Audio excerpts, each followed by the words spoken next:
Hello and welcome to the Villa Park podcast. It's me, Rich, and I'm having one or two technical problems, but we're back with the fans forum.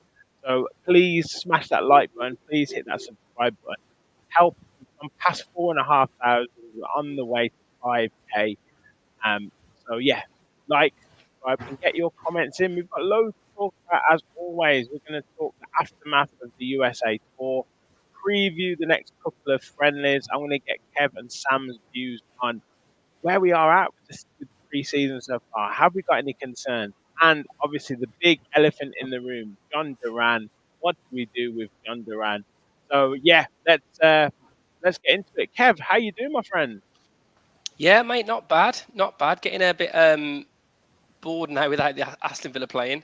So desperately waiting for the season to come back and then thinking, crikey, let's give it a few weeks because we've only just got Konza and Watkins back in, haven't we, today? So maybe we need a bit of time to adjust. But yeah, I'm all good, mate. I'm all good. I'm in that period of time, where you get an international tournament which kind of like puts it at bay a little bit, that lack of football. And now that's done. The Olympics is kind of keeping it going, but still got a little bit of a hole in my life.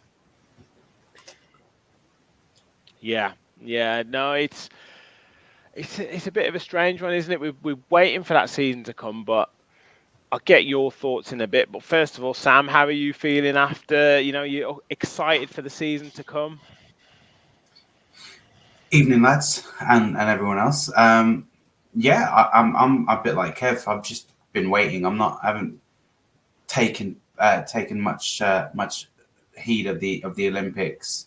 Haven't been really watching any sport. This is my my off time, where I have to dedicate myself to family because they know as soon as the football starts again, I'm gone.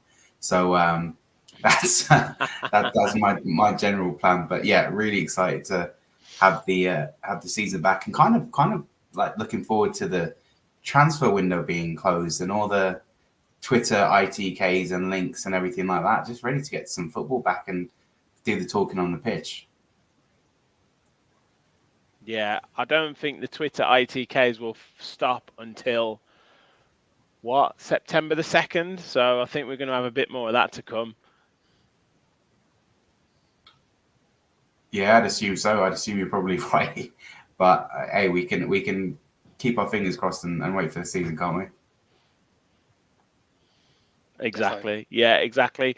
So Kev, after this American tour, I tweeted out, was it successful?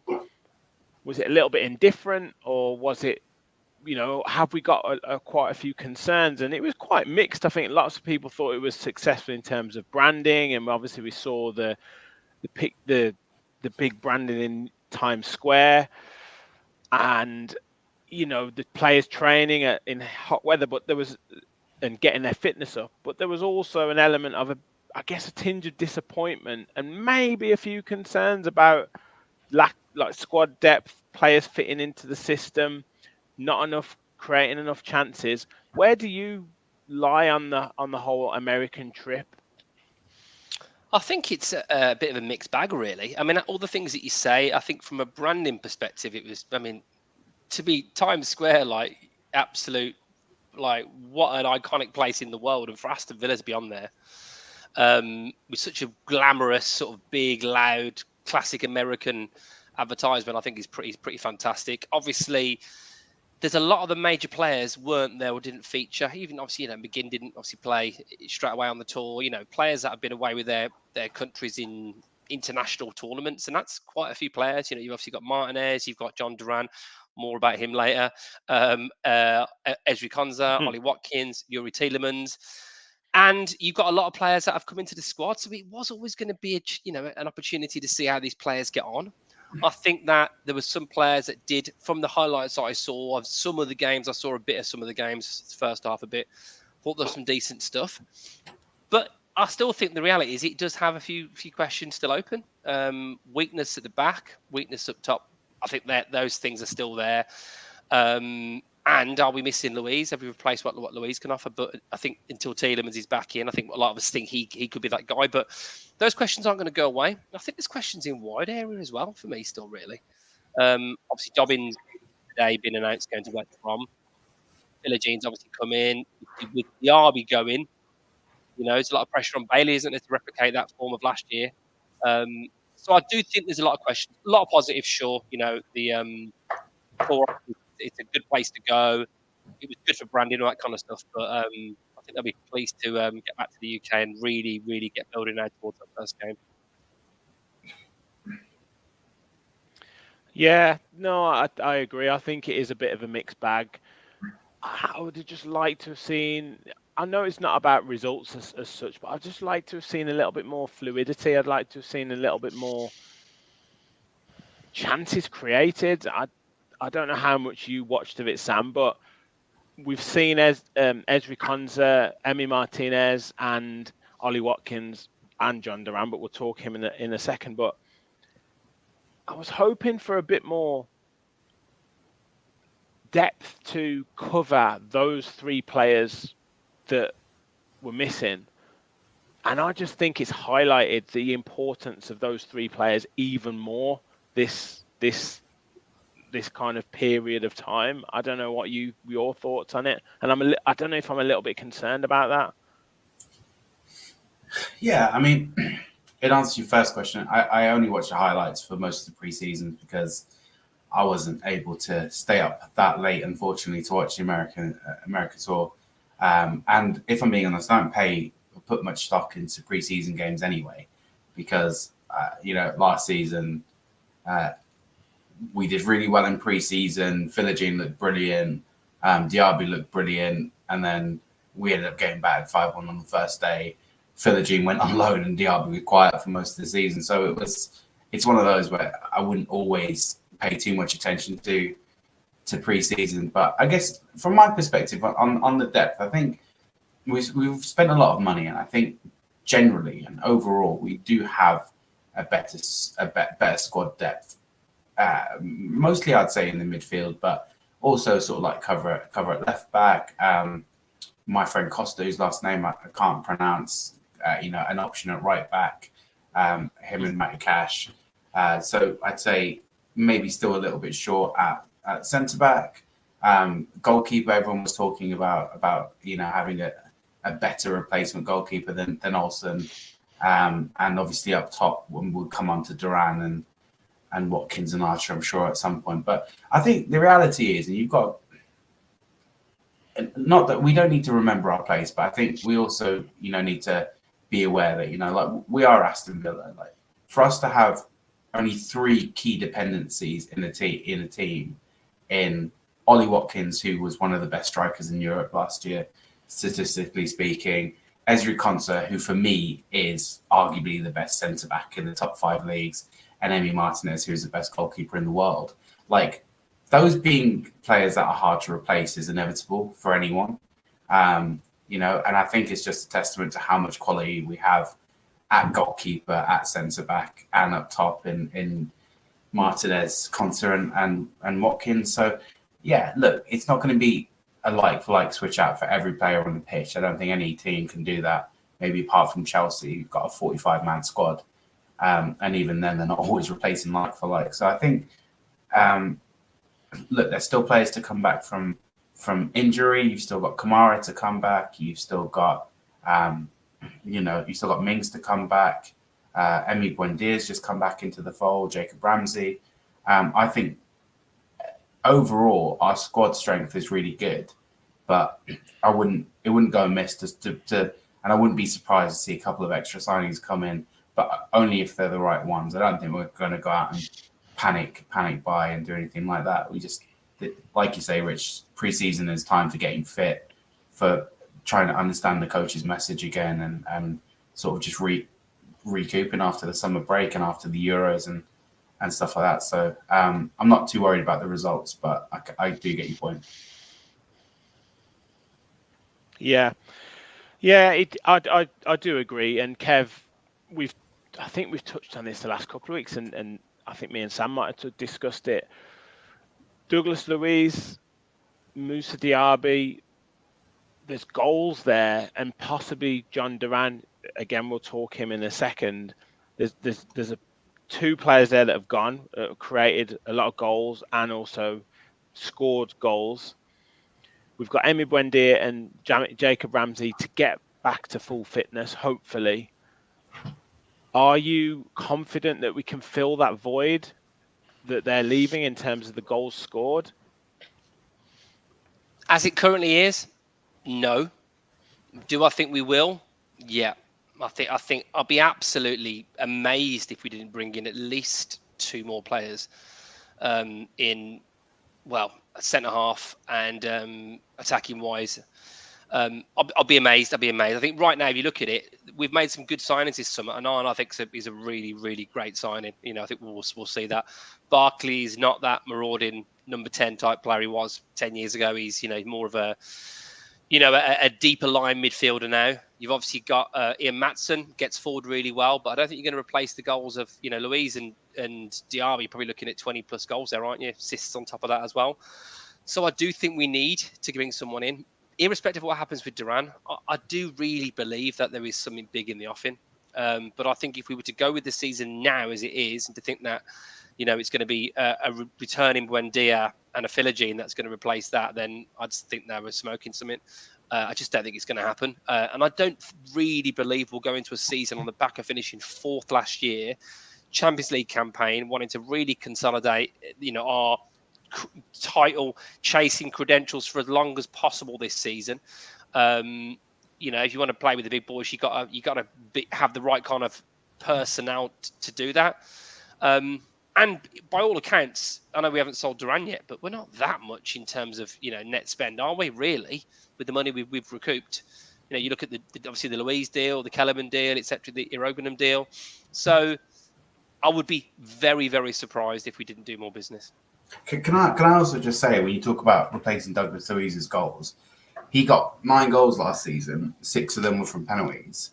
So you assume you get the same number of penalties. You assume you have someone else there who's going to stick them away. So really, what you're trying to make up is 3 goals from open play, right? Ollie Watkins, Sam? Not for me. His track record with penalties kind of prove it, and the one that he took with England kind of slipped. The one he took against who was it, Lille? He took that one against Lille. He slipped as well. He makes me nervous of penalties. I mean, look, he didn't take them when Douglas Luiz was there because he wasn't the best player to take it, or maybe he's not naturally a great penalty taker. But I'm sure if he has to do it, then he'll step up. But I assume that if we were to buy someone else, they would probably have penalty capabilities as well. I mean, it's a good question. Who do you think, in Douglas Luiz's absence, say we don't sign anyone else, who takes them? Maybe Yuri Tillemans. We got some good options, to be fair. I think Yuri. I think Dina would be a good shout. I think McGinn. I think Rogers, JJ. I think there's some good options. I think Watkins would be fine. I think a confident Watkins. The player he is now. I think it'll be Watkins. I think it'll. Yeah. I think be Watkins. Watkins has kind of got the status now where he can say to Unai Emery, like, look, I want you to put me on pens. Like, he's... yeah. I think you're right, Rich. He probably would say, look, I want the pens. I would have hit 25 last season if I'd have got all the pens and if I'd have scored them all. So, maybe. But at the same time, in my mind, like, it's not about what's best for Ollie Watkins. It's about what's best for Aston Villa and who's most likely to put them away. And I think Unai Emery showed last season that that's his main concern, is that I just want someone who's going to put it in the back of the net more often than not. But that being said, 8 penalties took by Douglas Luiz and 2 missed. He missed one as well for Brazil. So, he wasn't flawless. He was very good, but he wasn't flawless. And I mean, it's not really about the penalties. The point was about the goals we've got to make up. We've got to make up stuff from Moussa Diaby 100%. That's the big one for me. I don't think Douglas Luiz his assists are where you're going to need to make that up. And I think right now, in my mind, I said creativity and scoring. Yeah, I think you've got players like JJ and Morgan Rogers who are really good at running with the ball.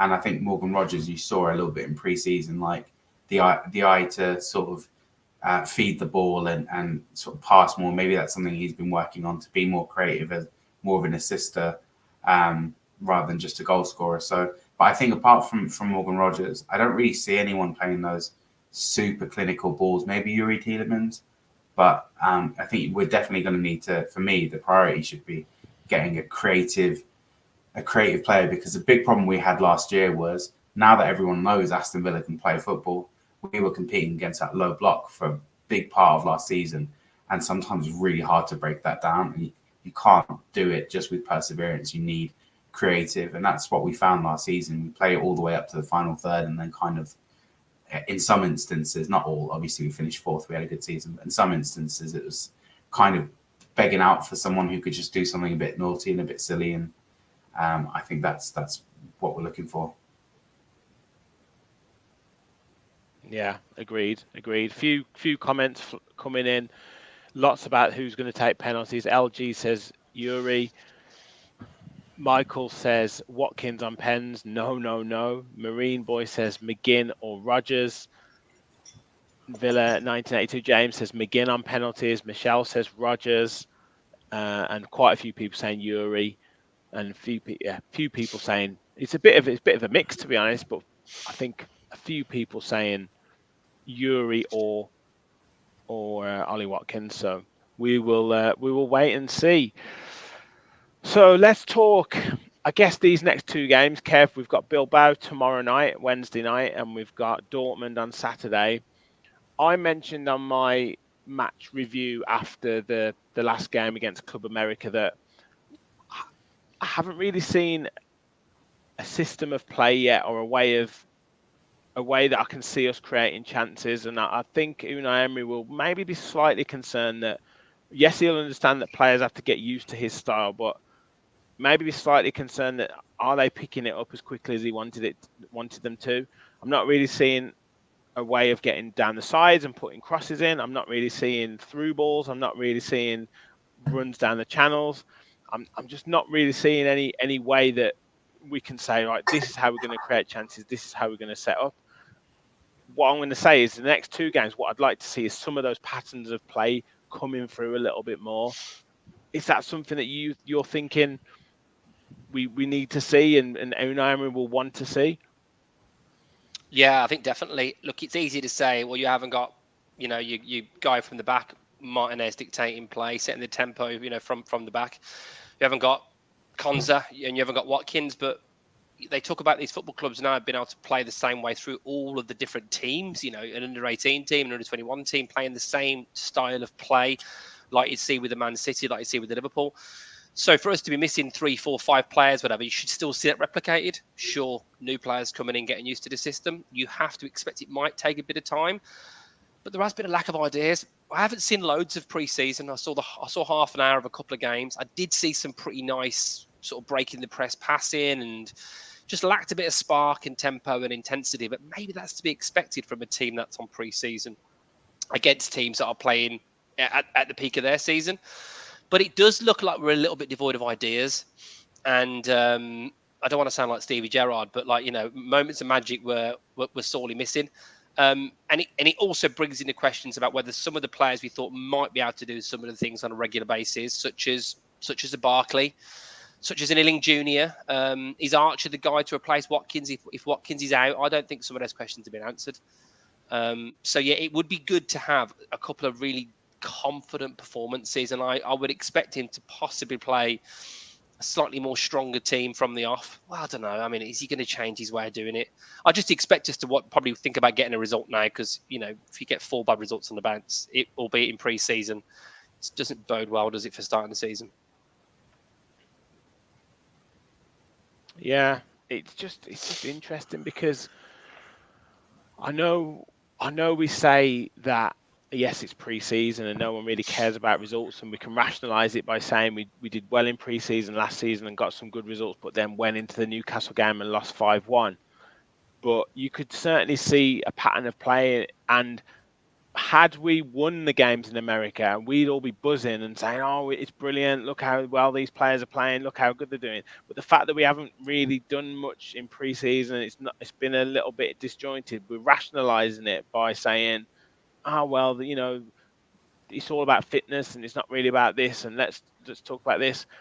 I just feel like we're coping a little bit, Sam. I don't know if if how much you think about that. I just think if we'd have won every game in America, we'd be absolutely buzzing and saying we're going to win the league. But now we've not done really well, very well at all, and it's not. It looks a bit disjointed. We're saying, oh well, yeah, it's just about fitness, isn't it? I find this really strange that I'm going to be the one to say this, but I think everyone needs to lighten up a little bit. I really don't think it's that deep. I don't mean to. I mean, normally this is Kev's forte. I feel like I'm stepping on his toes a little bit, but I really, I like it though. I like it. I feel like you're paying this preseason with like a bunch of players out and just after the Euros and so many new signings and let's be honest, it's almost a publicity tour out in America now. I just don't pay it that much mind. What are we questioning here? Are we questioning that we don't have the players because we've lost one starter? Because let's be honest, if anyone picked a first 11 last year, it wasn't going to have Moussa Diaby in it. So what we lost, we've had to sell Douglas Luiz. We've lost one starter. We've got a bunch of new players in, exciting young players. All of them relatively young. You've got the likes of Samuel Jr., who's going to provide a presence when you talk about crossing the ball in. He's going to do that on the left-hand side. You've got, you talk about Ollie Watkins. I can't even claim credit to say that I was, Watkins' biggest fan at any point, even up until the end of last season. But, you can only go off like last season, just see just how important he was. You got, like I say, Ezri Konsa again, just superb. How many of those goals would we not have conceded if Emi Martinez was marshalling the back four? And it's just like, I think, look, it will be a good test. And I've always said that preseason is about fitness and it's about testing styles of play and getting younger players. Like half the players in the team in these preseason friendlies I've never heard of. Like, there was his name, the earlobes guy that we were talking about. I put a joke in the chat and I was like, I don't even know who half these people are. So I get where you're coming from. It's disappointing not to see like that kind of decisive style of play and stuff like that. But I mean, it's Unai Emery. I'm not even going to begin to question him. Not because we lost a few games in pre-season against some teams I've never heard of, apart from Leipzig. Like, I just I think it's fine. I wouldn't. No, mine is just Mine is just, are we? I'm trying to understand in the mind of Unai Emery, and I'm thinking, will he be a little bit irritated, and will he be a little bit concerned that we're not quite as far along in pre-season as he would want us to be? That's all I'm saying. In the famous words of Mr. Unai Emery, no negative, only positive. and I think that's what you've got. Yeah, look, of course he's going to be bummed out that we're not walking these games, and that maybe he's not getting exactly what he envisaged from the players. But I think Unai Emery's been around the block long enough to say, he'll know he's gone into preseason before with some new players who maybe have not instantly sort of, because his ideology is a hard one to not just buy into, but you also have to be fit enough and technically capable enough to do it. Like, you've got to be able to like play those passes, first touch, do the triangles, run, track back, go forward, and it's really difficult. It's really difficult to get into that. And I think the miracle with Unai Emery was as soon as he came in, that the team picked it up so quickly, which is why it wasn't just Unai Emery who got so much credit in that first season when we got into the Conference League. It was the rest of the team as well. But the one thing I would say is I don't feel like our business should be done in the transfer window. I feel like there's more to bring in. I think there's definitely more outgoings. Like, one of Digne and Moreno have to go. Then Donker needs to go. We'll talk about a big Jon Yeda at some point, I'm sure. But you can't have three strikers and have one of them. I still have confidence in Archer. I reckon if he gets opportunities, he'll bag and he'll only get better. Remember, he's still young. I know Kevin's shaking his head, but I'm not saying as a starter, but I'm talking about as someone to come on and impact games and stuff like that. I wouldn't write him off because of a few games where the whole team wasn't playing particularly well. I think this has always been the problem with Cameron Archer. He's only had bit chances. He's never played in like a full flowing Villa team. Like, you don't know what he can do with everyone in the team going at full match speed in the Premier League. And I might be wrong. He might not be able to cut it, but I think he's shown enough from what I've seen to give him a chance. But if Kevin's right and not, then I've said this since last season, you need to have a backup striker that you are fully, you have full faith in, because what happened last year where Ollie Watkins played every single game and burnt himself out is not going to work again, especially the fact that he's just gone off to the Euros. He played that massive part in that win against the Netherlands, and he's going to be emotionally and physically knackered, whether he's had a couple of weeks off or not. Like, you need to be able to rotate him. And so that's what I think the priorities for me are: a striker, a creative midfielder, and a right back, and possibly a backup goalkeeper. But I still think there's 3 or 4 positions that still need to be filled. And the one thing you can say is, if there's a deal to be done, what we know with the ownership and with Monchi and with Unai Emery, if there's a deal to be done, we'll go out. We're not afraid to sign players. We've got everything in order, and I think that we'll do the best that we can. And if not, then so be it. They've earned our patience, at least for a little bit. Just one final thing on pre-season before we move on. Before we move on to the other stuff, it is getting better because we shipped 4 to Columbus Crew. Then it was only 2 against Leipzig, and then it was only 1 against Club America. So it is improving. By the next game it'll be 0. Then it'll stay there, won't it? Then that's my one little. You've got to put a 0-0. Got to put a cheeky 0-0 on Bilbao. Yeah, cheeky little 0-0. Absolutely, yeah. Oh, that's never you're getting lots of positives, Sam. Lots of positives. Loads of people bigging you up. Is that a clapper? Rich saying, "Go on, Sam, positive." Is that a clapper? Is that a rude hand sign? I couldn't work out what that was. That's not my position on this pod. I'm here to cause some friction and make everyone. I'm the heel. I'm the villain. No pun intended. All right, Michelle saying nice one, Sam. Weston saying he's with you. So let's leave it with the Sam love now. We can't have any more. Let's.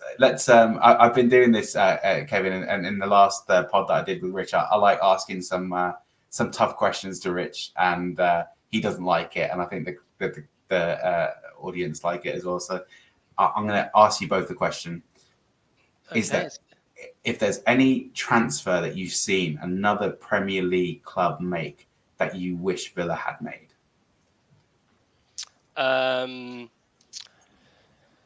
Well, if it's confirmed, Mark Gay maybe. I don't know if there's anyone else that's kind of impressed me that much with the transfers. Rich, what do you think about like a cheeky little Wan-Bissaka in at West Ham? Yeah, I mean, look, I think Wan-Bissaka would be a good signing for us, but I thought you were on about ones that have happened. I mean, players that are available, I think it's a different question, but I would have loved Elise. Obviously, he's gone to Bayern. I think Gallagher would have been good for us as well, but there's no one I can think, God, I wish we'd got them. I could probably say it last season with like a Harvey Barnes or a Maddison, but nothing that's standing out for me. Rich? Yeah, I was going to say Mark Gay. Mark Gay for me would be, if that gets done to Newcastle, I think we might have missed a trick there. But I don't think he'll go to Newcastle. Do you not? Why not? They've rejected 2 bids now. I don't think that'll happen. I think someone else will come through. I think. Alvarez going to Atletico Madrid. If we could have maybe done something with him and got him to Villa, I think that would have been a great signing. But other than that, I agree with Kev. I don't think anyone else really, really jumps out at me in terms of a phenomenal game-changing signing. What about firstly, Alvarez? I wouldn't want him for any money after we didn't sign him for, what was it, 6 million when he was still at River Plate, because we didn't want to give an extra 100 grand or whatever they wanted. I'd be sickened to sign him. But what about someone like a story, that isn't it? Yeah, it's horrible. What about Emil Smith Rowe to Fulham? Because we were linked with him quite a lot. He's a creative. I think the ship has sailed with Smith Rowe now. Yeah, I think dropped off. He's got to prove himself again, isn't he? Yeah, Ivan Toney. Let's if we should be able to I put a bid wouldn't in for want him. him at No Villa, one's gone in for him yet. His attitude stinks. Like I keep seeing these memes of him being compared to Homelander, and they he walks into Brentford and everyone's clapping him. The boys meme where like Homelander's standing there and everyone starts clapping and he doesn't know what's going on. I'm interested. I'm interested. I think Emil Smith Rowe could have been. I would say Emil Smith Rowe because I think if he could stay fit, I think he could have a real impact. I remember watching Emil Smith Rowe against us a couple of times at the Emirates, and when he was a little bit younger, absolutely ran the show, and he's always had like ability and talent, and he just kind of got pushed out by Odegaard being a better cam than him, which he's one of the he's one of the best in the league, if not if you start looking at world football, like where does he rank there? So I don't know. I really like Emil Smith Rowe as a signing. I'm just going through seeing if there's anyone else that I would like, but I can't really think of any. Michelle agrees with you. She said she likes Emil. A few people same agreeing with you about Ivan Toney. So Rachel said if people don't like Duran, Toney is just as bad. James Wood says Tammy would be better than Toney. Chippy Bailey says agreed, Sam. No Toney at our place. I think Ken's agreeing with you. He said he's given a £2 super chat, so thank you very much, Ken. And Rich has renewed his membership, now been a Villa Park Pod follower for 9 months. So thank you very much. Says we all follow the mighty Villa, up the Villa. So what do you reckon stuff. about, I think it'll warm up with the transfers. What do you reckon to like what's his name? Adara Bioro. Easy for you to say, Sam. Yeah, do you know it's so hard? Toasting Adarabaya. That's it. Adarabaya. On a free from Fulham. Yeah. I mean, it's pretty good, isn't it? But I think a lot of people are looking at our business and going, he's all right. That Enzo looks pretty good, doesn't he? For what was it, 9 million? And Madsen's a great signing. He was Champions League team of the season. That's it. And Onana, Amadou Onana. Barkley for 6 million. Wow, that's a good signing. Yeah. You're probably right, actually. You're probably right. More people are looking sort of a bit enviously at what Villa are doing. Anyway, that's our little mid-pod gauge, so carry on. There's players that I think would be shrewd signings for us. I think Walker Peters would be a great signing at right back. I really think so. But maybe they fancy, obviously, Costa Nedeljkovic. I think that's how you say his name. A backup striker, I think Fulcrum would have been a really good option. I don't think Fulcrum would necessarily going to set the league on fire, but I think as a backup striker to play second fiddle to Watkins, not as main man, I think that he would have been a good option. But there's no one really. I'm thinking, wow, let's go. I think he falls into the trap of players that have had a decent Euro or World Cup, who then get a big move and do absolutely nothing at the club that they sign for. Yeah, possibly. Would you have? We've seen it everywhere. Would you have Grealish back? Yep. Absolutely. Oh, God, not this question again. I'd say just to wind up Rich, because I know he hates it. It's at least one show a month. Yeah. I'm not answering it. Move on, Rich. Move on. Right, let's move on. Guys, smash the like button. We've got about 300 watching on X and on YouTube. If you're watching on YouTube, make sure you smash the like button and do subscribe to the channel. If you're on X, make sure you follow us at Villa Park Pod. I'm not sure how many likes we're on right now, but do please hit the like button and subscribe. We are marching on to 5,000 subscribers, which is just amazing stuff. So thank you so much for your support.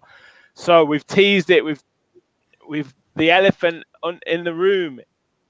He was in training today when Emi Martinez turned up, Ezri Konsa turned up, Ollie Watkins turned up. They were all photographed.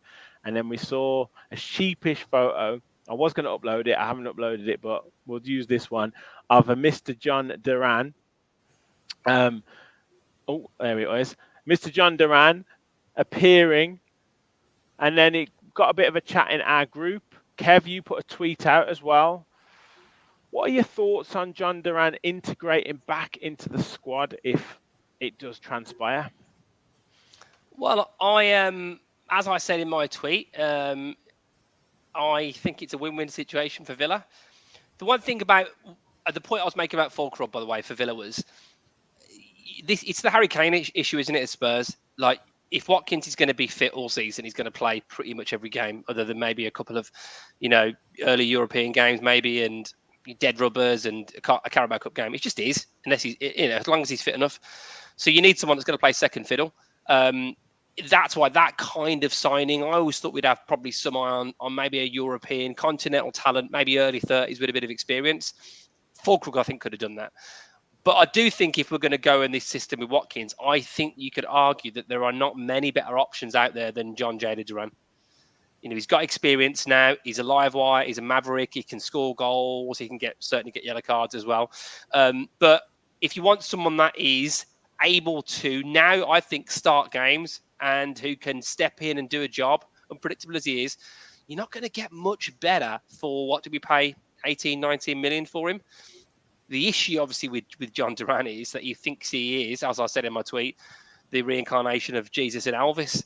So for me now, he comes back in, and if he really believes he is as good as he thinks he is, then he prove a point and get a big move in January if you're desperate to go. But you ain't going to do anything to your value by sulking in the reserves, basically. So it's a win-win. Get him back in. He's a valuable squad player. He can do a job, and if he doesn't, then I'll be really surprised. Or we sell him, and I do think actually West Ham, they lack a bit in striker. Antonio's not getting any younger. I think probably Ings will go somewhere. So is Fulcrum going to be their only option? I wouldn't be surprised if they bought both. But then is it the same problem for John Duran where he's then playing second fiddle to Fulcrum? So I don't know. Yeah. Sam? I'm just curious as to whether you called him the elephant in the room because of that massive bulge in his shorts, or am I missing something? Did you see the pole vaulter in the Olympics? Yeah, I did. Funny enough, when I saw that, I thought of John J. Duran. Have you heard? Apparently, he's had like a porn offer based on his male member stop being the reason why he knocked the pole bar off. I mean, that is an unbelievable thing. I mean, who cares about the gold medal? You'll be famous around the world for the rest of the time because of that. Unbelievable. Maybe that's why Duran wants to move to London. Maybe there's more work for him. Yeah. Yeah. He's got a contract. John Duran. Listen, we all knew he was a bit of a live wire. I wouldn't see him. Yeah, I mean, I wouldn't put it past him doing like an Odin Wingy and just turning up at Chelsea's training ground on deadline day. He's the proverbial problem child, the Balotelli to our Man City. He's a problem, but the reality is he's really good at football. I mean, he's really good at football. His goals, I know I've mentioned this before, but his goals to minutes ratio was better than Ivan Toney's last year, Callum Wilson's last year. And these are like some top players. And I think I genuinely, and I might get some stick for saying this, I do kind of feel for John Duran because I don't think he played as many minutes as he should have played last season. I mean, you had games where Ollie Watkins was literally out on his feet. And, every single time I feel that Long John Duran, I feel like every time John Duran came on the pitch, he really had an impact.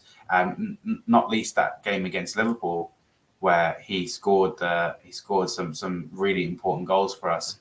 One allegedly came off the knee. We don't know yet. We have to check that. But yeah, I think he's a really good player, and I think he's being poorly advised. But I feel like those kind of players, like the John Duran players, they don't ever change. Do you know what I mean? He's going to be the same now as he will be when he's 30. Like, he's going to be a problem, but I'm fine keeping him around. I don't mind if he's a bit disgruntled. If he comes onto the pitch with a bit of anger, a bit of something to prove. And the only thing I disagree with Kev on is I don't think Ollie Watkins should be playing every game bar the early European games, because Kev, there are no early European games. We're straight into it. We're in I Champions mean League. that type of game, but I know what you mean. I know there's not a Hibernian, Yeah, away game, for example. there's no. I mean games that I don't. But you're right. You are right. To be fair, I just feel like if Duran's gonna stay, and he said to the gaffer, like, look, I want to play more of a part. I don't want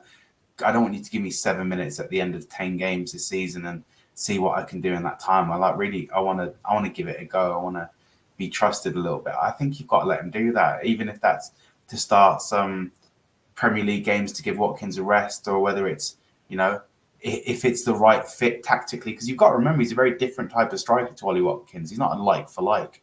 And even if there's like maybe some appetite to play him next to Watkins, play the two strikers, have Duran as like a hold up or a target man. Like I feel like there's room for him. There's space for him in the squad, and I think, look, he's not the best striker in the world. I wouldn't be gutted to see him go, like Kev says. If we sell him, we get somewhere near 40 million for him, then we've doubled our money in a year and a half. But if we can get him to stay and play, I think there's a benefit in that as well. So I'm very much with Kev on this. I don't think we can lose. The only thing that some Villa fans will lose is their patience. If they're going to be super offended by some 20-year-old kid who's not all there doing like an iron sign, I just wouldn't worry yourself about it. It's not that important. Like if he stays or he goes, and just he'll be fine. You won't see much of him anyway. I mean, he is a bit of a tit, isn't he? Yeah. That's not a bit around the bush. I mean, I find it quite funny because last season, Sam, I always thought your staunch defence of him was really, really nice. What reason have we got for his attitude? A few things. It's almost like he watched a couple of our pods and went, "I'll show you, Samuel. I'll show you." I'm gonna delete all my Villa photos from my bio. Totally delete all of them. He did that like 4 times last season. I know. What a dick! And then I'm going to do the iron sign, and then Diego Carlos is gone. I'll have a bit of what you're on, mate. No worries. Get all my Villa photos off. These grown men acting like babies. What's going on? That's the thing, Kev. Is he a grown man? He's 21. He's a kid. Like, what were you doing at 21? Because I was a moron and I didn't have millions of pounds in the bank. Like, do you know what I mean? Like, I know, he's gonna. And I agree with you. Like, players of his ilk always remain the same in their attitude. They don't. Not one day do you just see like Balotelli mature and just become like a role model for football. When he was 30, he was shooting the kids with BB guns. Like, I'm not claiming that he's gonna mature and be a leader in the squad, but I feel like all the other stuff, like what he puts on his social media, like you talk about grown men, like why are we concerned about what he says on his social media? Does he turn up and play for the Villa, and does he affect the game? But I think it says a lot, doesn't it, about who you are, where your mindset's at, really. But do you care about who they are? Like, do you care about him personally? Yeah. Do you care about his political beliefs or his morals? Do you just care that he plays football? Like, obviously, there's limits. I'm not saying he's Mason Greenwood, but do you know what I mean? There's okay. I don't really care what he does on social media as long as he plays. There are limits, of course, but I think your character's everything, isn't it? And I think you need to hold yourself with a bit of certain decorum and standards when you're representing the great grand old football club of Aston Villa. So, look, I expect footballers to stay out late every now and then and to take girls home and to, maybe crash the odd car. I never hate Jack Grealish for that. But I think for me, it's just the disrespect. I think it's just casual disrespect. When McGinn called him a bit of a nightmare in a public interview last season, I thought that said a hell of a lot. I thought that was a bit of a message he was trying to get out there, because that's someone. I think someone's trying to. Sorry, mate. I don't care as much. I don't care so much what he does on social media. What really annoyed me, and it didn't really annoy me. Sorry, that's the wrong context. But what kind of got my annoyance up a little bit was the fact that we could see we were doing well, and he could see what our results were. And I understand players wanting to play and players thinking that they should be playing every week, but you could clearly see how well we were playing. Yet he was throwing his toys out the pram, wanting to play every week, and that for me wasn't a team player. That for me isn't someone who's involved with the squad. His attitude should be, right, I need to improve myself and train hard and play and do my best in training every week to force my way into the team. And when I do get an opportunity, I'll make sure I grab that with both hands, not Rich, did he throw my not hands do up that? and do stuff like that? Did he not take his opportunities when he was on the pitch? Did he not work hard? Did you ever see him in a Villa shirt and think, like, oh, he's not taking this game seriously, or he's walking around, or he's doing. Like, he always gave it a But go. We clearly, used to call him doing chaos, stuff, part of the chaos clearly, tweets. yeah, but clearly he wasn't doing stuff in training, or clearly he Mm. wasn't impressing enough with his attitude as such for Yeah. Unai Emery to trust him to play him enough in those situations. A lot of the time, it did have to get to last-ditch scenario where he would bring him on, or it would get to a point of, yes, the Man City game he played in, but that was blatantly just Emery put loads of kids on the pitch because he knew he had a bigger game coming up later on. So he only used him in last-ditch games. So clearly his attitude and demeanor didn't portray someone who was a team player, and I think that's what maybe John McGinn was alluding to. That's what we've been being a bit of a nightmare. It's nothing to do with his ability, and I don't, like you say, Matt, I don't care what they delete, what they post. If they're posting like expensive watches or cars or whatever, who cares? Like that is what it Johnny is. and Lescott It's more style. about what he brings to the Yeah, team, remember what he that. brings with his There's a couple of comments actually I've seen from Rachel and Michelle saying that McGinn was unprofessional to do that. And not ordinarily, I'd agree with that kind of thing, keep it in house. But I think it was tactical from McGinn. I really believe it. I think he did it to try and get a message out there, almost like a little bit kind of joking. Unai Emery did it a couple of times as well. Yeah, sometimes it's all I could taking someone into a room. A couple of times. Do you know what I mean? It's all well and good taking someone into a room and giving them a bit of a shooing, but sometimes you want to make a point slightly publicly to let everyone know what you think to a degree. I wouldn't ordinarily think that's the right kind of thing, praise in public, critique in private. I will say, I'll say two things on my last two things I'll say is, one, I think we all need to remember that you've both said it at different points during your John Duran opinions. Kev's talking about, when you don the shirt of the mighty Aston Villa, and Rich talking about respect and for the club. We've got to remember that these players, especially one who, let's be real, probably didn't know much about Aston Villa before he joined. He doesn't feel the same way about the club as we do, and we can't expect him to. Not only is he not? Oh, I understand that. It's just you're a professional footballer, and that's your profession.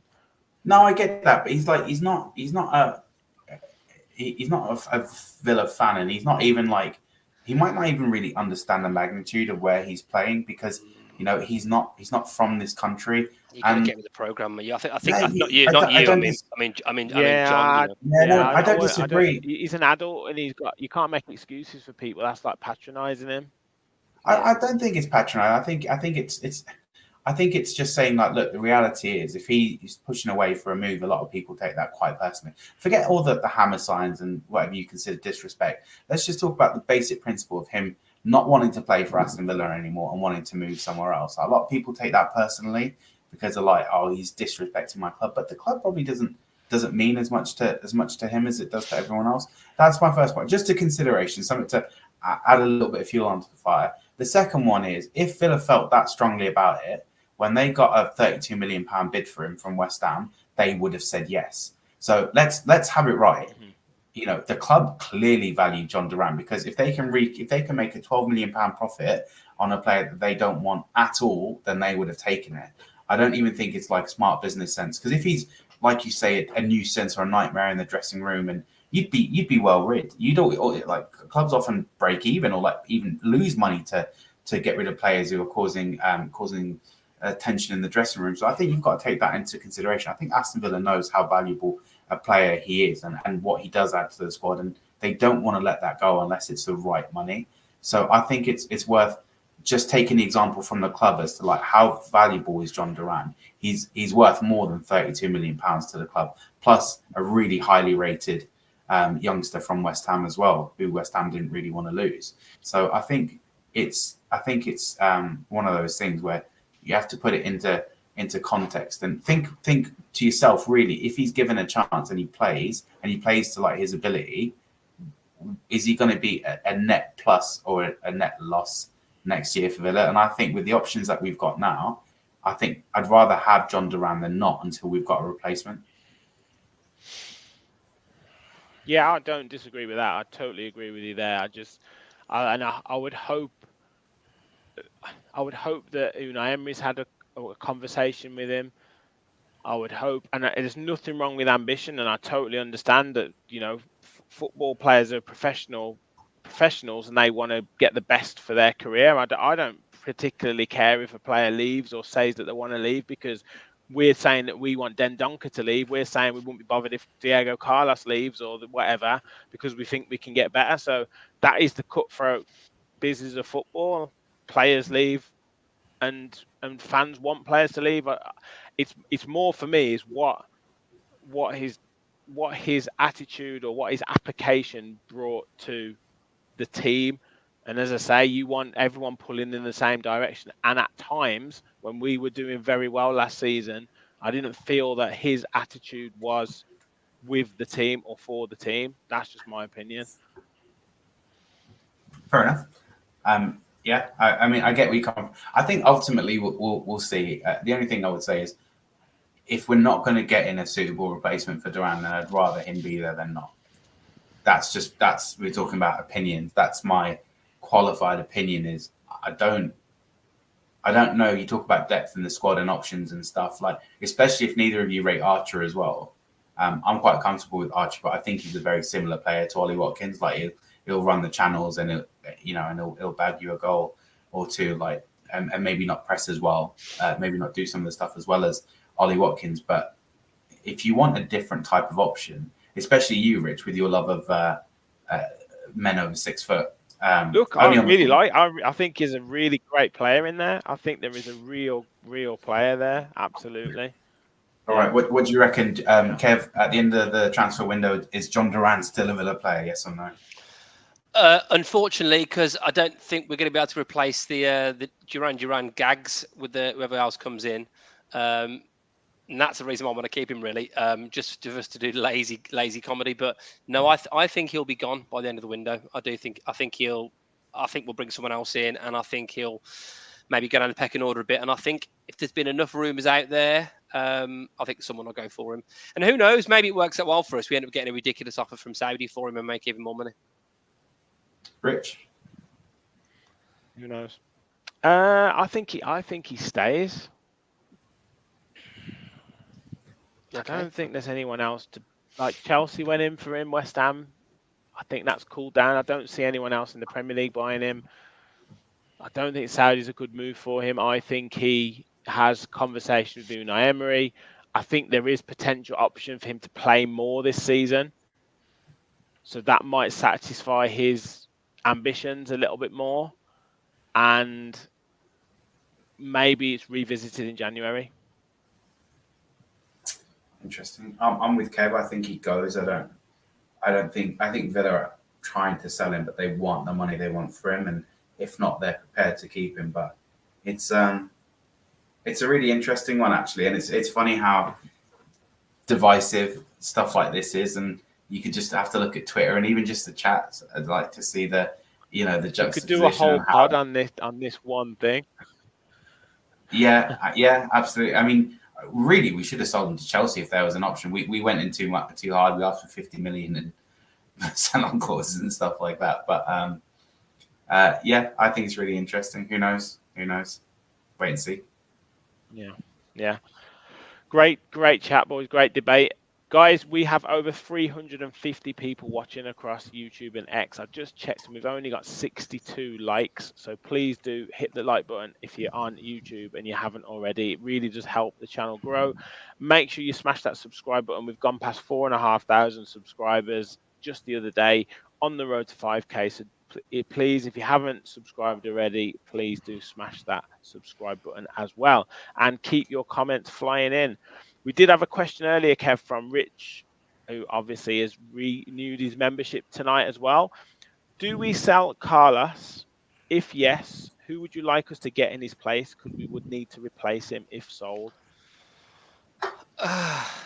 So what you're getting with Carlos, you're getting physicality, not as dominant as the air as you would think he probably should be, but decent range of passing, physicality, strong.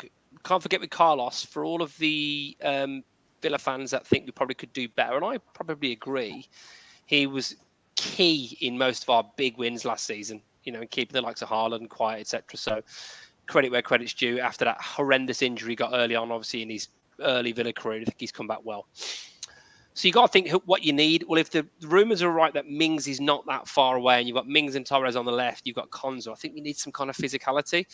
I said it the other day, but I think that Joachim Andersen at Palace is a good player. I think he's good on the ball. I think he's good in the air. I think he's decent. So I think for someone like him, Premier League experience, Gay would be an obvious one. But obviously, if that Newcastle doesn't happen, then I think that would be a really, really good one to look at. That for me, in terms of Premier League, I think there's two options that would stand out for me. Yeah. Sam, do you think Diego Carlos is gone before the end of the window? Yeah, I mean, we talk about us being cutthroat as fans. Yeah, I hope so.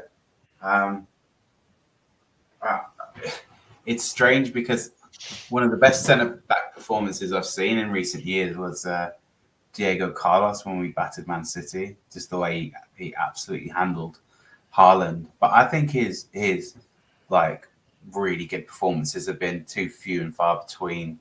I don't really have an opinion on a replacement centre back. I think a lot has been made of Mings coming back as well, and I think playing devil's advocate, I think we've got to assume, or maybe not assume, but maybe bear in mind that Mings, at his age, coming off the back of the injury he's just come off, might not be the same player he was when he got injured against Newcastle last season. Like that, they say it takes a year post recovery to kind of get back to playing the way that you were playing before after an ACL. Especially his was horrible. He lost a lot of mass in his leg. It was a really, really bad injury for Tyrone Mings, and I don't think that we should assume that he's just going to slot back in and do what Tyrone Mings has always done. And here's a question actually for both of you. Obviously, we know that Pau Torres is one of the best ball-playing centre-backs in the league, if not, you want to look at wider Europe. But do you feel that Pau Torres, especially for his size, do you feel like he's a little bit lightweight and he kind of struggles to defend in the Premier League? Yeah, 100%. Yeah, and I think that's why you need someone next to him that can do that work for him, basically.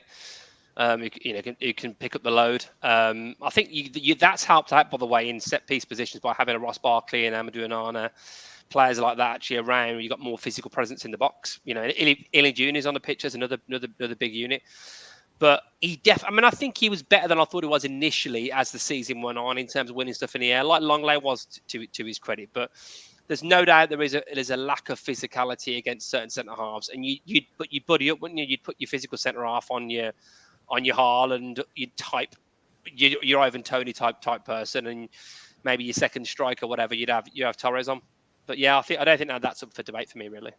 I think as well, like for his height, I don't think he's like great defensively on the header and like on the corners. I think we kind of struggle to defend. I think I really, really like Pau Torres, by the way. Like, I think he might be a bit like Rodri. I think he might really suit a CDM position, maybe more than centre back, because he can play the ball as well as anyone. He can drive forward with the ball as well as anyone. And sometimes I look at Pau Torres and I just think this guy's not a centre back. He's a CDM, but obviously he is a centre back. But I think I wonder if you have to start looking at instead of looking at Diego Carlos's position, where you start looking at, well, if Mings isn't going to be as good as he's been, especially now that Longley's gone as well, because Longley played a lot of games last season for Pau Torres who had injuries and stuff. If Mings isn't ready and Pau Torres gets injured again, then what do you reckon?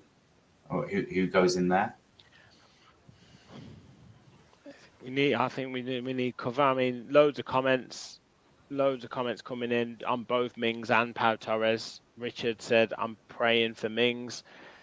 Adam said Pau is definitely too lightweight defensively, shown it a few times last year. Adamski says Pau needs to hang with Jack to build up his calves. Gary said Mings is one injury from retirement for him. And the man with the golden gun said Mings coming back is a good thing, but I can't see him getting back up to speed until at least Christmas. So, yeah, I mean, and Adam said Mings hasn't kicked the ball yet, right? Surely he won't be back for a couple couple of months yet. So I agree with the Pau Torres. I think he's a phenomenal player. I think he's adding a massive dimension to us going forward. He plays that forward pass, that incisive pass. I just worry about our lack of pace at centre back, particularly with that high line. And if you're playing, if Conte's not playing, and you've got Carlos and Pau Torres there, that worries me because teams know the setup with that high line. And I do understand that it's about pressure on the ball player. So we need to get that right as well in terms of pressing. But I do worry about the recovery if that long ball goes over the top with Pau Torres and Diego Carlos. So for me, I'd want a centre back that's a little bit quicker. I don't know who that is. I've seen rumours again of this Davinson Sanchez happening, but I'd want a little bit more speed in one of my centre backs. Yes, Ezri Konsa's, you know how he glides across the ground, so you don't got to worry about pace with him. But a couple of centre backs, I'd be worried about with the ball over the top. Would you? Sorry, go on, Kev. Does Van de Ven fancy Champions League football? He'd be brilliant, wouldn't Yeah, he? I know, man. He would be brilliant.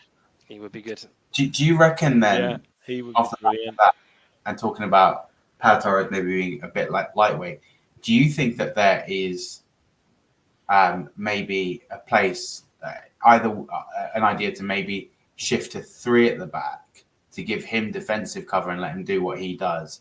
Or do you think that there is a world where Pau Torres might not start for Villa if we can get in a more suitable replacement? Or do you think his passing is more valuable to Villa than his defensive frailty is costly? Oh, I think there's absolutely no doubt for me that he has been pivotal to the success that Villa have had. I know there's been a lot of talk about Villa and Spurs last season conceding a hell of a lot of goals for a team to finish in Champions League qualification. We have to fix that this season. There's no doubt about that. I don't think any team's ever conceded more and finished in Champions League place. No. But the reverse of that is why we were so good, particularly in that early to mid-season going forward, is because of Pau Torres for me. I think he was pivotal to our style of play, bringing the ball out of defence, setting up attacks. I think once he found his feet after a few weeks, he was fantastic. And I think he more than makes up for his defensive frailties. When you're a team that's going to have more possession, you're going to dictate more of the ball, you're going to have to try and unpick defences. You're less going to be under the cosh, so to speak, against teams because you're a better quality football team. I think it's essential to have a ball playing centre half like Pau Torres. Is that going to work in the Champions League against some of the better teams there, Kev, about having the ball and being is that when we come up against Atletico Madrid or someone like that? I won't say Real Madrid and whatever because you'll lose that no matter what 9 times out of 10. Bar the best game of your life. So let's say like a Dortmund or Atletico Madrid or I don't know PSG or something like that. That's not going to be the case. That's going to be a case of us, hitting them on the counter and doing things like that. Is that the game that you drop Torres for then? Yeah, I mean, potentially. I mean, you think you need options, don't you? I'm not sure 3 at the back will come in. I don't think we've seen it many places, but at Villa in terms of even, the last few, year and a bit under Emery. But I think we will have options. I think when you look at the likes of Ealing Jr. and a Matson, obviously, and a Nedeljkovic, I think there is options. If the issue we've got is we've had hardly any centre halves in pre-season with Konsa not being there and Mings being injured. And it's been an opportunity for a Bogard and for a Feeney. Obviously, Feeney's gone on to get a move now, but Sil Swinkles gets an opportunity to show what he's all about. But the problem we've had is we've just not had that many options. We are lacking a bruising Tyrone Mings type centre half, and if it is going to be Christmas, say till he's ready, and even then there's question marks about how robust still be, what his condition will be like, then I think that is a red thumb sticking out for Aston Villa now to fix a big unit of a centre half we need. For the record, I'm just playing devil's advocate here. I don't necessarily. It's a fair question. It's a fair question. Fair question. You don't have to defend yourself, Sam. David mentioned then a few people have mentioned Joe Gomez. Would you be interested in potentially pursuing? Yeah, I'd have Joe Gomez. I'd have Joe Gomez if he's about. If he's down, he's a very capable defender. He's probably better than the backup options we've got now. I'd rather have Joe Gomez than Diego Carlos. So, here we go. I love Aaron. He's my favorite. He's my favorite one. I think I take Joe Gomez over Carlos right now, and maybe I think as well you've got to think about Joe Gomez is his versatility. He can play all across the back four. So yeah, I think he could be a really, really good player, but how much is he going to cost? And players like Gomez don't ever tend to leave Liverpool until they're a little bit past their best. So I don't know. What do you reckon? Would you boys have him? I'm not sold on it, to be honest. I think we could do better. Why not? The deep dive into that. I've just never been that overly impressed with Gomez when I've seen him play for either England or for Liverpool. Really, I just never have been, and I think that for going Champions League, I think he would be a decent squad cover for us. Absolutely, he's got good pedigree. Played a lot of times with Liverpool, won trophies. But I don't know. I'm hoping with Monchi and Emery, we've got eyes in certain places to get players in. It just doesn't do it for me, really. I don't know if he's good enough in terms of on the ball. I don't think he's fit. I don't see him as being a real physical dominating centre half. I know he's obviously he's a decent all round centre half, but not for me. I wouldn't say. Yeah, I like him, but I think we've got enough left-sided players, haven't we? Because his backup position is left back. Am I right? He can play right back as well. So he covers it. Oh, okay, fair. Well, yeah. I mean, I'd probably take him. I mean, I don't know much about Mario Hermoso, and that's the one that's been rumbling along in terms of free transfer. So would Joe Gomez be a better proposition? I don't know. I'd probably take him. Are we going to get 2 minutes of Joao Felix talking before we go? We are 100% going to talk Joao Felix. You can start us off. Will we get this deal done? I mean, all of the ducks are lining up in a row. Dani Olmo to Barcelona, Alvarez to Atletico Madrid. Is the time right now for Aston Villa to confirm this deal for Joao Felix, Sam? I almost don't care. I just want to stop hearing about it, if I'm being honest. I'm so sick of hearing this bloody link with Joao Felix. I think the truth is, for me, look, I can see why a lot of people would be excited by Joao Felix. He's a world superstar and has been since he was a teenager. He's played at some of the biggest clubs in the world, and we've seen him in the Premier League briefly with Chelsea. He didn't really set the league alight. I mean, he could come in and be an absolute wonder signing for Villa, or he can end up being a really expensive, really costly horror signing. He's quite lightweight as Joao Felix. He's obviously got superb ability, but we were talking earlier about a player who can play a pass that will unlock a defence, and Joao Felix has that in his locker. But it's whether he can do it at the pace of the Premier League. I think, I don't know. I think if there's no better option, and Joao Felix is the only one who really fits that mould, then fine. But I think Villa have been in for him all summer, and if he hasn't come, it's because he's waiting for a better option. Now, for those who are insulted by John Duran and the lack of prestige and respect that he puts on the Villa name, they're going to be absolutely livid with Felix before he's even signed the contract, because he clearly does not necessarily want to be here. Otherwise, he would already be here. Nah, he desperately wants to be here. They've just been trying to do. Atletico have been holding him back, haven't they? There's been all this talk in Spain of Nico Williams and Dani Olmo and Hermoso, and he's like, I really want to go to Aston Villa. I've seen obviously everything that's happening in Birmingham. There's all the new stuff in the city centre. What riots? No, I don't mean the riots. I mean all the building work in recent years. And I think jokes aside, I think it's easy to think that a player is for all we can say about Duran disrespecting Aston Villa, it's easy to say, why is this move not happening with Felix? But I think we know it's not as simple sometimes as we think it is in terms of getting over the line. Let's be honest, he was waiting for Barcelona, and the reason that Rich said things have moved on really importantly today is because Dani Olmo has gone to Barcelona. Let's not piss about here. Let's not cover it up with roses. You know exactly what's going on. He was waiting for a better choice, and he probably is still hanging on. I know, but if let's be clear. Like, if I go on a date, chance to be a fine thing, and she says, "Listen, the reason I've held off is because Zac Efron and Brad Pitt have just been texting me for a few weeks, so I can probably deal with that." Like, Barcelona are a pretty big deal for a player that's currently based in Spain. I don't know. I look. Barcelona or Aston Villa. I mean, I'm not. I know we're wonderful, but if it's Barca, Real, Bayern, I might say, okay, well, let us know when you've made your decision.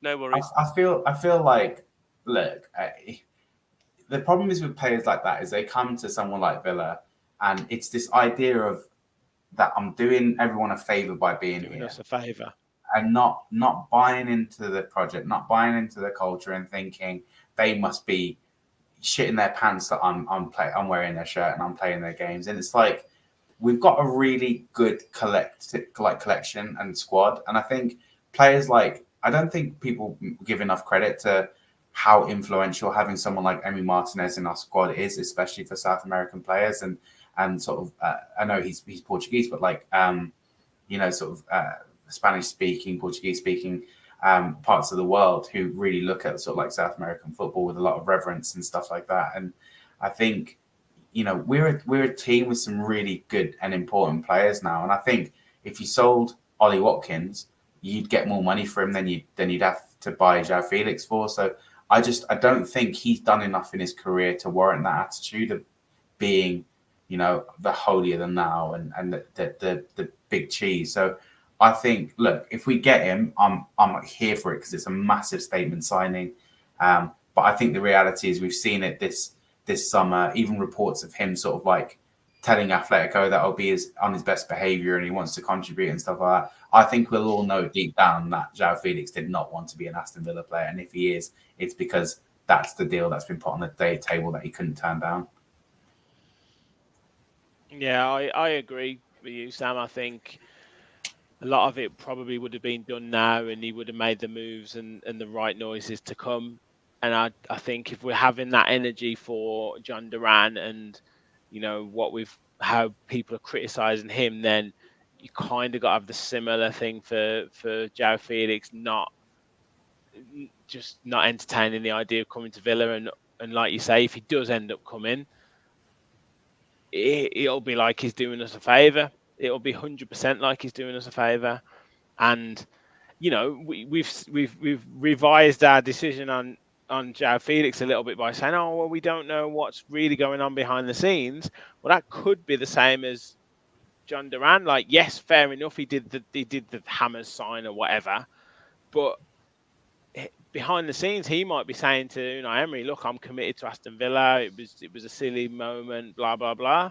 We don't know what's going on behind the scenes, so we can't have the same. You got to carry the same energy for both situations. Do you know what I'm saying? So, all right, another quirky Sam question.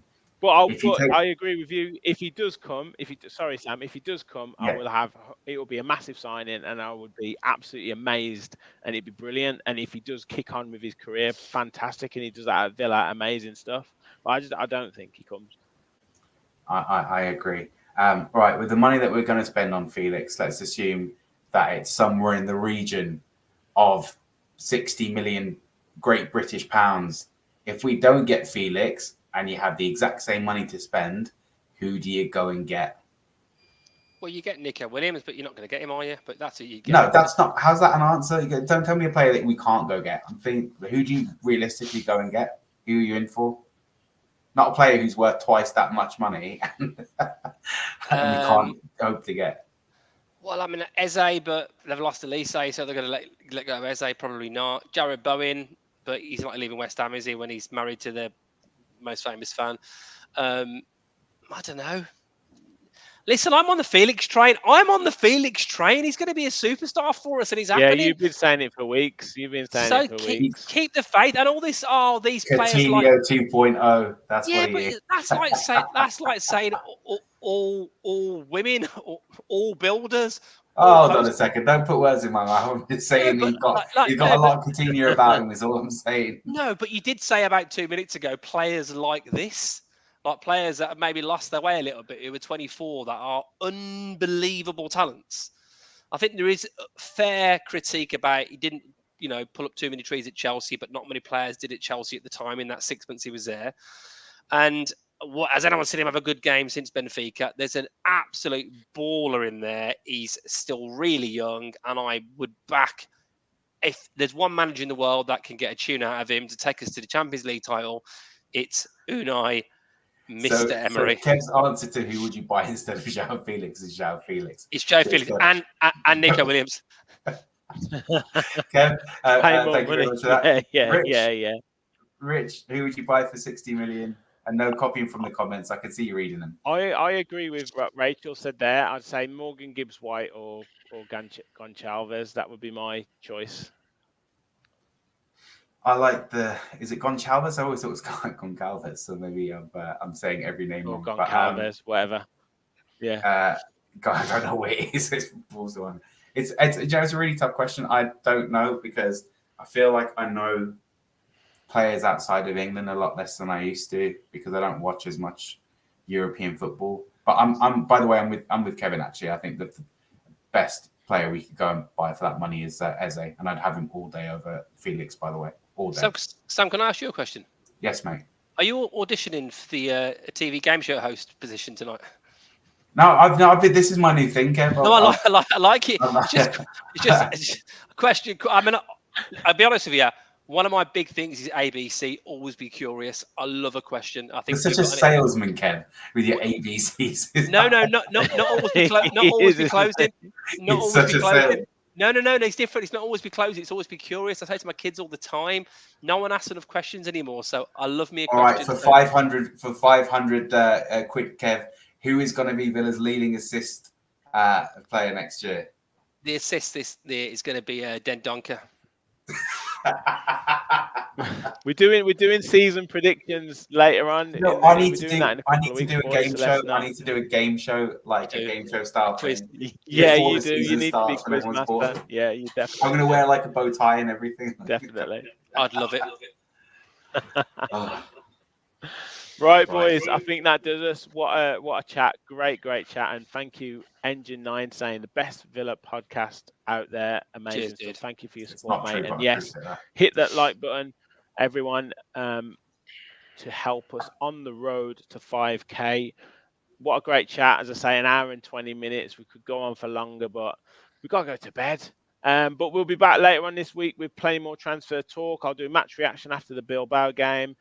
Preview maybe some sort of show towards the end of the week, ready for the Dortmund game, and then the season is upon us. We'll be doing our season predictions next week, seeing how right we can be. We didn't do bad this season from last season. We didn't do too badly at all. So make sure you stay tuned to the channel, boys. Thank you very much for joining us tonight. As I said, great chat. Thank you, everyone in the comments as well. Thank you all for your support. Stay safe, guys. Hit the like button, hit the subscribe button, and as always, remember, we'll follow the Villa.